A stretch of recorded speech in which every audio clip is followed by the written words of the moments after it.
Hi everyone, I'm Raj Kumar, President and Editor-in-Chief of Devex. This week we'll be breaking down the big headlines in global development and bringing in some top experts to help us do it. If you want to follow along with the stories we're talking about, check out Devex.com and subscribe to our daily newsletter, The Newswire. There's a link in the description. Follow us along on Twitter and you can see many of the stories we're talking about today, and we'd love to hear what you think. This is This Week in Global Development.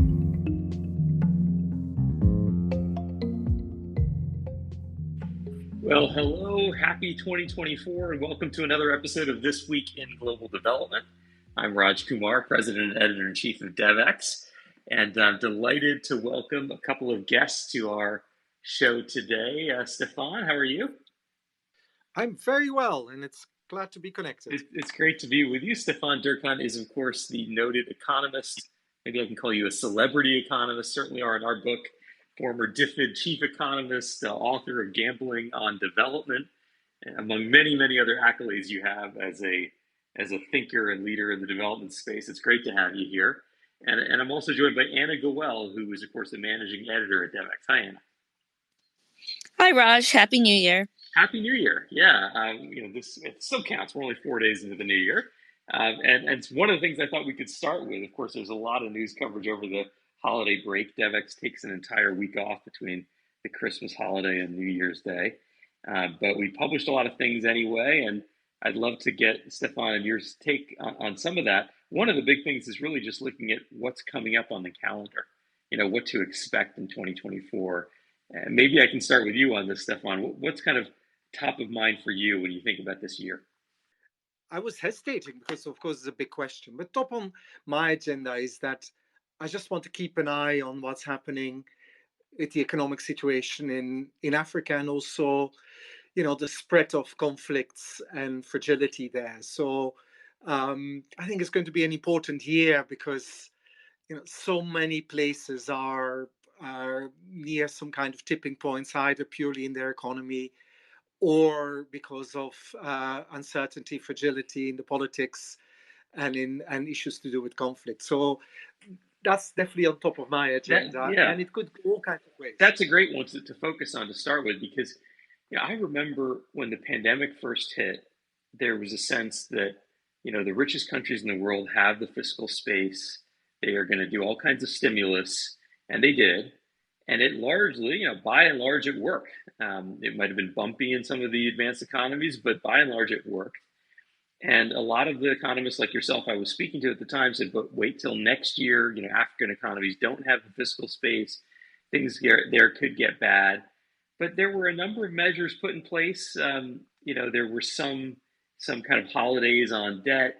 There were, some increased investment in health systems. And somehow it feels like we were able to push forward without a big crisis. There were some countries that entered a period of crisis. I'm thinking of, Sri Lanka and Zambia and others. But it does feel like this could be the year when all of those warnings actually come to fruition. There's some large number of countries now that are, by the IMF, considered to be on the tipping point of default.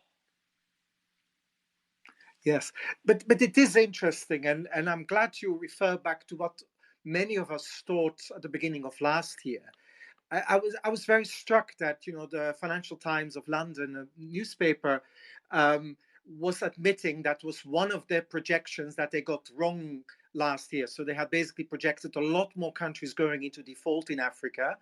And actually, in the end, Ethiopia was maybe the third or the fourth one to add to the list, depending on how you measure it, just by the end of December. But it's actually been kind of okay. But I definitely have that sense that I share with you. What you are saying is, there is a lot of fragility in these economies. So, but at the same time, it gives me hope that they were more resilient to, quite a barrage of shocks that they got, including, of course, also food price and inflationary shocks coming out of the pandemic with limited fiscal space. So, but we'll see. I think it is the year that hopefully we'll see more progress on debt discussions, not probably of some massive new debt initiative. I wouldn't expect that, but more country by country sensible things, because the debt is much more complicated with a lot of domestic debt as well, and then lots of different players than it used to be.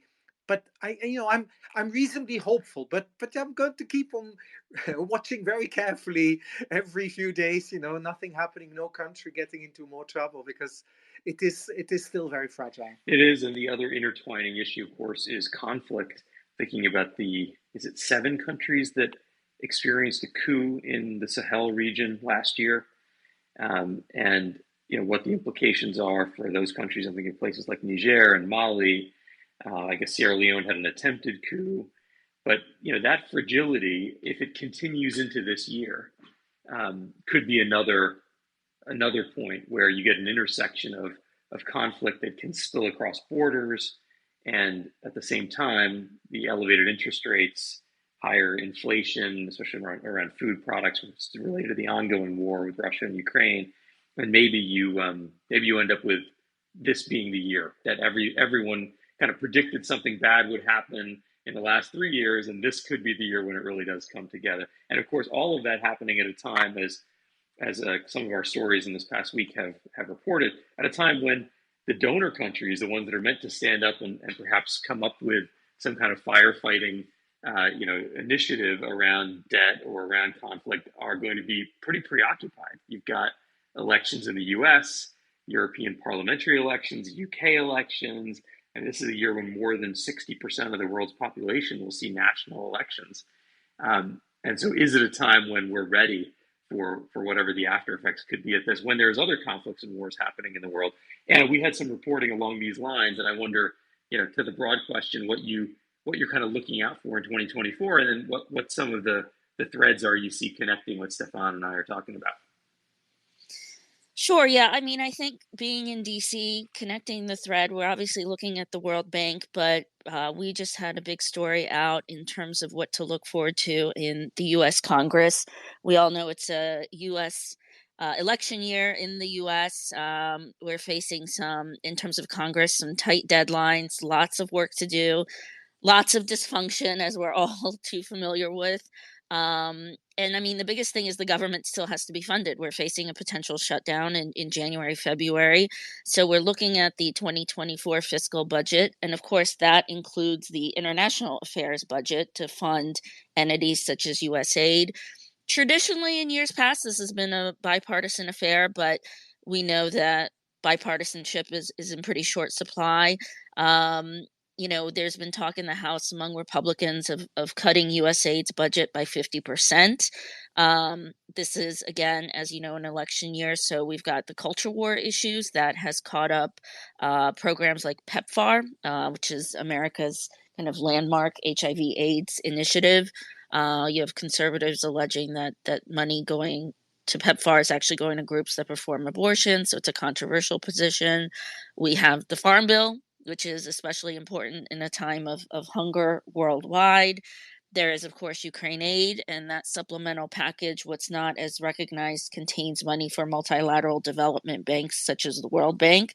So again, we're circling back to global debt and Congress's role in that. There's a lot on the plate. There's a lot of pessimism, but a lot of the experts that we spoke to said there's a good chance things will get done eventually, but it will be very much a kind of last minute fire drill, if you will. But there's certainly a lot hinging on Congress in terms of these debates of what's happening all around the world. Yeah, and especially if you're not, seeped in DC, government affairs, as some of our reporters are here at Devex, you could be forgiven for thinking, well, isn't this sort of the boy who cried wolf kind of a story? Because I don't remember the number, but it's something like, most of the years out of the last 8 years, there hasn't been a budget that's passed the U.S. Congress. Instead, we've had what are known as continuing resolutions, where the prior year's budget was essentially just continued into the subsequent year. And what that's meant for foreign assistance is essentially flat amounts, sometimes even increasing a little bit, and then additional funding through some of the emergency appropriations around things like the war in Ukraine. And so we've been constantly hearing from advocates that the sky is falling, that there really is diminishing support in Congress for U.S. foreign aid. Obviously, the U.S. government's by far the biggest funder of international assistance, including most of the UN agencies, et cetera. So it's really consequential. And yet nothing's really happened. So you could be forgiven for thinking, well, this is another one of those stories, except for this does feel like it could be different this time. You have, right? You've got a number of these budget resolutions kind of coming to a head now at a time when we're an election year, presidential election year, so there'll be tremendous attention. You've got a new speaker in the House after the last one was essentially fired for not being sufficiently conservative or tough on spending, including on issues like foreign assistance. And the Senate is weaker than it ever was. And if you look at the projections for this year's coming election, it looks like it may be even weaker than we thought in terms of stalwarts behind foreign assistance in that important body. So, Anna, what's your take on whether this is truly the year that we should be really focused on, that something bad could happen, something really could break? Well, I think it's going to be the year where everything is punted down the line, just like previous years, as you said. Something that's really important to note is there was a debt limit deal that was reached last year with then Speaker Kevin McCarthy and Joe Biden. And if nothing is resolved come June, there's going to be across the board funding cuts by as much as 10% for foreign affairs. So that's important to note because it does mean we're talking about real cuts, not these rhetorical cuts where, we've got threats of cutting U.S. aid by 50%, where odds are that won't happen. But by June, there could be a reality of 10% funding cuts. But again, that's all up in the air. Government shutdowns, when they do happen, tend to kind of spur action. But as you said, there's a lot of unknowns as well. We don't know the new House Speaker, Mike Johnson. He's kind of given mixed signals, for instance, on Ukraine aid. So what does that mean for foreign assistance really remains to be seen. Stefan, you're sitting in Oxford watching all of this, but you know full well from what the UK has gone through, a real roller coaster in terms of becoming one of the world's most generous foreign assistance donors and now slashing those budgets due to similar political dynamics. What's your take when you look ahead at the US election? Well, my dominant feeling is this, what is it, 330 million people holding 7.7 billion people in the world hostage, it's like, and it's interesting to hear Anna also talking about, it's not, doesn't, and you were suggesting it as well, it doesn't really go into a crisis, but it is this persistent limbo at a time for quite a while now that international organizations, the UN, even World Bank, all these organizations, they should evolve with the changing times. And it's just very hard to do this. Everything stays somewhat the same. And it feels it's a lot to do because the US seems to be a bit stuck in this cycle in recent times. And, the election year is, of course, brings a huge amount of uncertainty for development partners in Europe. Of course, also to do then with Ukraine as well, how they will need to respond if there's a Trump election.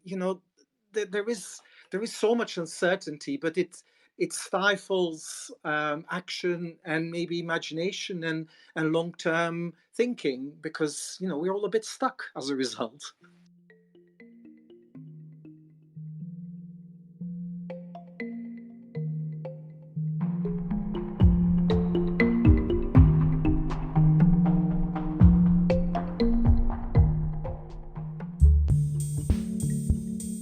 Are you interested in the intersection of business and social impact? Do you want to know how corporate sustainability, ESG, impact investing, and more can contribute to development finance? My name is Advas Aldinger. I'm a senior reporter at Devex, and I've been reporting on these issues for nearly a decade. I'm the author of Devex Invested, our free weekly newsletter dedicated to development finance. Every Tuesday, we explore how companies, investors, and market mechanisms are reshaping the world of development finance. Visit devex.com/newsletters and join us on Tuesdays.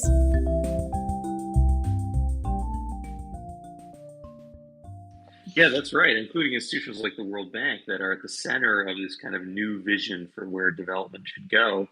And under its relatively new president, Ajay Banga has talked about an historic replenishment for IDA, is trying to push forward various reforms. And elections are messy, politics is messy, and it can get in the way, including when the largest shareholding country, the U.S., is at stake. So I agree. It does create a dynamic where it's very hard to plan ahead.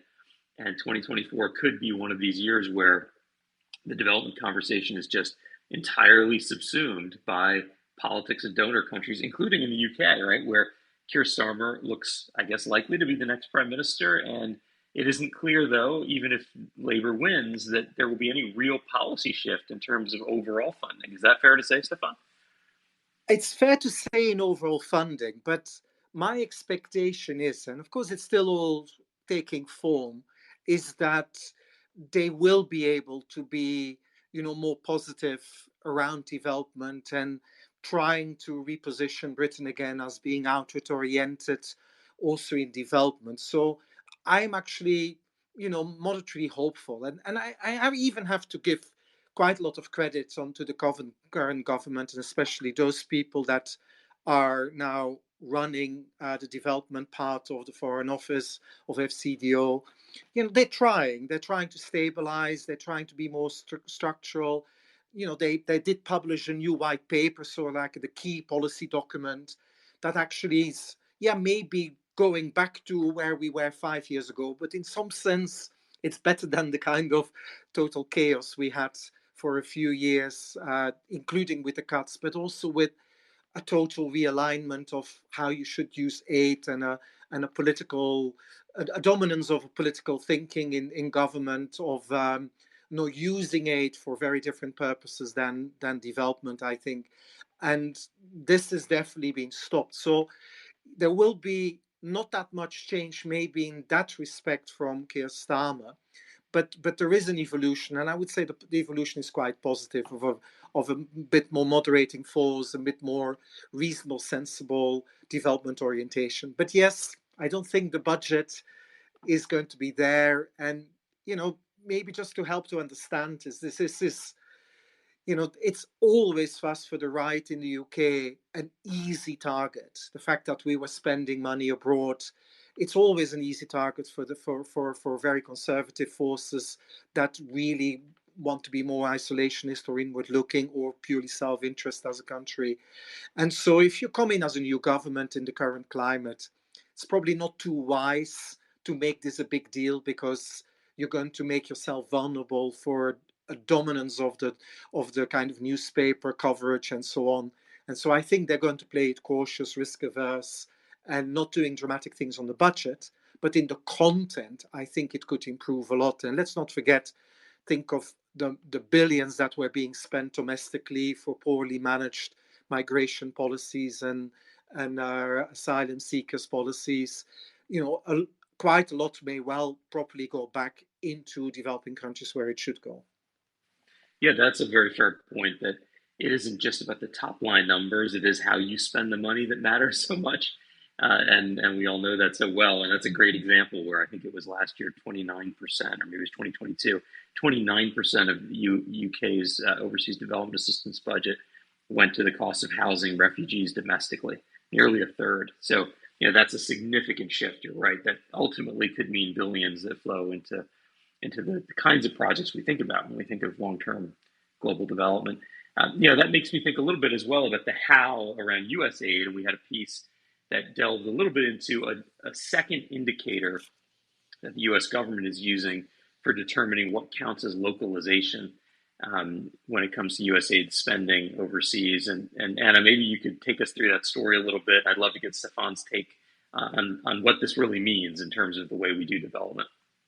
Sure, yeah. So our senior reporter, Michael Igo, he talked to Sarah Rose, who is the senior advisor on localization at USAID. I think most of us know about Administrator Sam Powers' pledge to direct a quarter of the agency's funding to local organizations by 2025.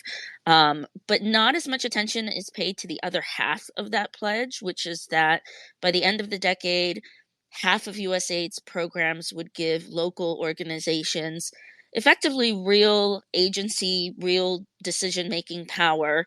And the first iteration of this, which is called, I think you mentioned, the locally led indicator, it's a little bureaucratic to explain. It's basically framed around 14 quote unquote good practices that are grouped into 4 categories. Of course, it can never be simple.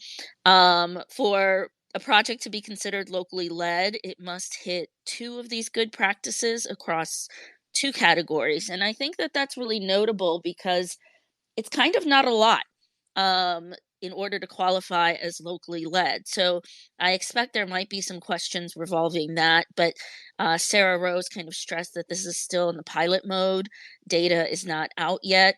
But certainly there's a danger here that this just becomes a ticking the box exercise and doesn't really fundamentally address the barriers that local organizations face when working with USAID.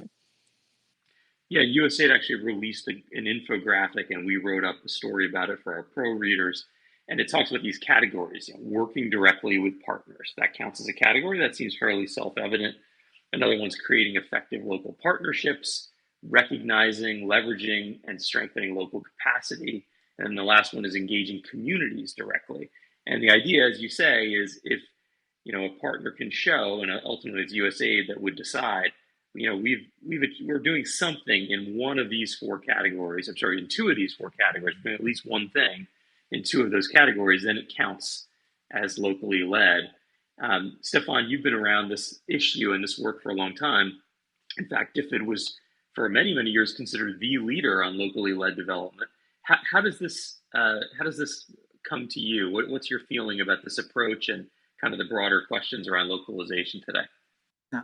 So look, it has to be positive that an organization like USAID is really trying something. Okay, so it's and you mentioned DFID and the UK system that maybe we're doing this reasonably well, but look, sitting inside, I was also never very pleased with the way we were actually being able to do this, because it's a difficult thing to do. It's hand as Anna was saying, it's like it's about agency, about controlling locally, and it's not in the nature of someone that comes in with substantial resources to hand over that agency. So, and maybe as DFID had a habit of actually be very supportive of things like budget support and letting governments having the ownership over these things. But, over the years, we stepped back from it because that sense of control that the politicians wanted to have, the ministers wanted to have, senior managers also sometimes wanted to have, that actually meant that they wanted to go back to take that control. So in that sense, the fact that AID is trying to do it, it's good. It's good. I am just saying this also with a big smile on my face, thinking, I did look at the details of how they were going to measure it and the data thing, and I can very well imagine, just as we used to have them internally in DFID, these endless conversations to make targets, so at least we have a chance of reaching them, that they are not too far-fetched, so that we can show progress and the whole kind of things. And it's a tricky thing. Measuring this is going to be really hard. And as it was alluded to already, not scoring well on 2 of the indicators, it's not going to be that tough for quite a lot of types of programs. But it's a step, and the way it's done, I think it's quite smart actually, that you'll be able to use the data. Hopefully they will publish them in the detail, not just in some aggregation, to actually see what is it that they make progress in, how are teams gaming it, how are US contractors gaming it to actually satisfy the rules and so on. It provides a form of accountability that at last we can begin to see how well they're trying to do this in practice. But I'm currently spending some time thinking about maybe something to try to write something about what aid could look like in 10 years. Now, if it doesn't look far more locally led and far more owned by local populations and countries and legitimate people that legitimately can control spending in these countries and so on, I think we would have totally failed. So it's a worthwhile step, but it's still quite a hill to climb. Do you think, Stefan, that there's, in some ways, maybe we're setting up a conflict between this approach for localization and the payment for results approach, the kind of results revolution that has long been talked about, and I know you've been involved in as well, in the sense that this approach says, hey, here's a framework, let's check boxes, not necessarily in a negative way, but show, hey, look, we're engaging communities, we're working with local partners, and without really talking about results, right? This is more about this is like a process indicator. This has nothing to do with whether the program succeeds or fails. And on the other side, you've got this very different worldview, which seems to be much more around how do you show return on investment in terms of the actual results of a program, children immunized, for example. How do you see those two things coexisting in the same model of development? So am I allowed to admit that I've changed my mind over the last 10 years about this, working inside the system? So yes, I was definitely very much part. And of course, I was a chief economist. You had to show results with the money. But I also saw some of the incentives it created. And the incentives that it did create was very short-term vision on what development was. And these days I often talk to my students about, there may well be a difference between doing good, getting results, getting a child immunized, and actually being part of a development process that actually may be a bit more longer term. May you be willing to actually take some risks, to actually say, well, I want to make sure that we don't keep on having to do this kind of result machines that we are. So there is an element of that I'm actually quite happy with attention. And that actually I think it's an important one, because the obsession with results that are shown to our taxpayers removed any form of agency, and as a result also accountability locally in terms of the building up these accountability processes there. But at the same time, you're absolutely right. If we keep this as a process indicator, it's not going to work. How do we create incentives that locally led development actually also then delivers results for these local populations, and that it's not just another form of elite capture and then an easier way of doing it with processes and so on. So there are issues, but I don't mind attention, because I think we got a little bit too patronizing with the results machines that we created, by actually forgetting we still within societies. These are not our societies.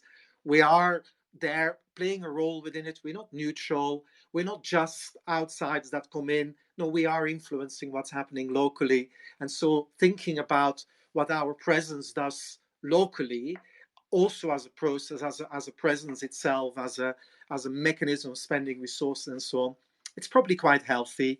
But we'll have to see how this evolves. And I recognize, and actually I'm happy with attention, and without trying to say we shouldn't try to achieve results anymore, but let's make it a bit harder to achieve results with locally owned programs, organizations, and see how we can do it there, and how we then set the incentives and the processes for that. Well, I love a provocative idea, and that definitely is one, Stefan, which we will certainly follow up on. I'm going to be doing a pro event where it's kind of an Ask Me Anything event in just about a week, and we'll talk a bit about a piece I'm working on related to the big trends I'm seeing this year in 2024 for global development. So expect a little bit more from me on this topic. Anna, are there any other stories that stood out to you that you want people to know about before we wrap up? Well, coming from DC, of course, I will circle back to the U.S. elections. And I think, though, this ties to, Stefan, your earlier point of how 300 million people are holding the world hostage. I think that's a very, interesting way of putting it. But it deals with the United Nations and the fact that a lot of Republicans have gone back to this tradition of bashing the UN when election season comes up. We're seeing this with Ron DeSantis, with Nikki Haley, who have kind of vowed to defund the UN. And obviously, if the elephant in the room, if Donald Trump becomes president, the UN could be in big trouble. And this is a really big dramatic shift after several years of Joe Biden, who kind of came in as the multilateralist. He rejoined the Paris Climate Accords, UNESCO, UN Human Rights Council.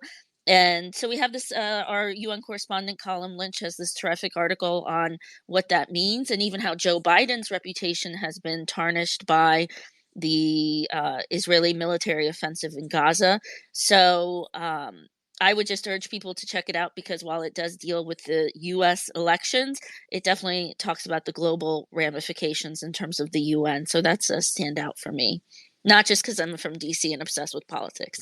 No, I'm with you. That piece is fantastic, and it is worth reading for those who, care about the UN and want to understand how does the U.S. election fit into it, because it is pretty striking. And of course, there's going to be a big summit around the UN General Assembly in September in New York, the Summit of the Future, and this is meant to be sort of the capstone for Antonio Guterres in his second term here as Secretary General. And it's really unclear whether or not that Summit of the Future will sort of get derailed by U.S. politics. And certainly if it looks like Trump is leading, if he's the nominee by then and is doing well in the polls, it's hard to imagine that Summit of the Future is going to be able to escape the gravitational pull of a leading Trump candidacy in September. But that's one of the key moments this year that we're all looking toward. It was meant to be all about AI in part. That seems to be the Secretary General's big area of interest and focus, but it could very well just be dominated by conversations about the U.S. election. Stefan, any final thoughts from you as we close out? No, I just actually that story on the UN, it is just so striking, and it's look, even if my metaphor of 300 million people holding the rest of the world to hostage, but for the UN stuff, it does feel like it's again.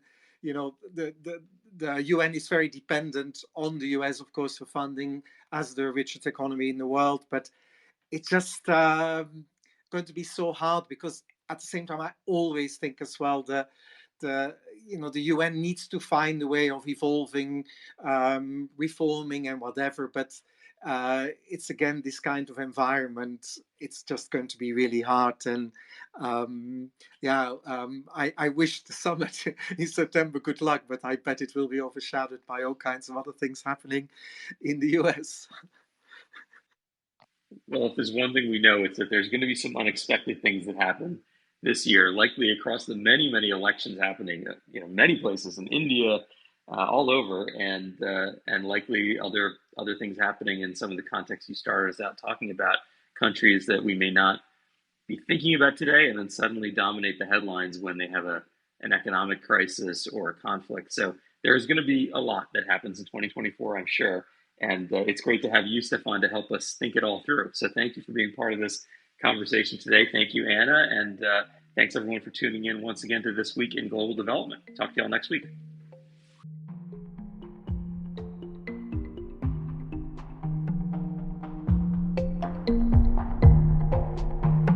This has been This Week in Global Development. If you enjoyed this episode, don't forget to subscribe using the link in the description. To get even more coverage and analysis on the most pressing development issues of the day, become a Devex Pro member by going to devex.com/membership and signing up. Thank you for listening, and see you next week.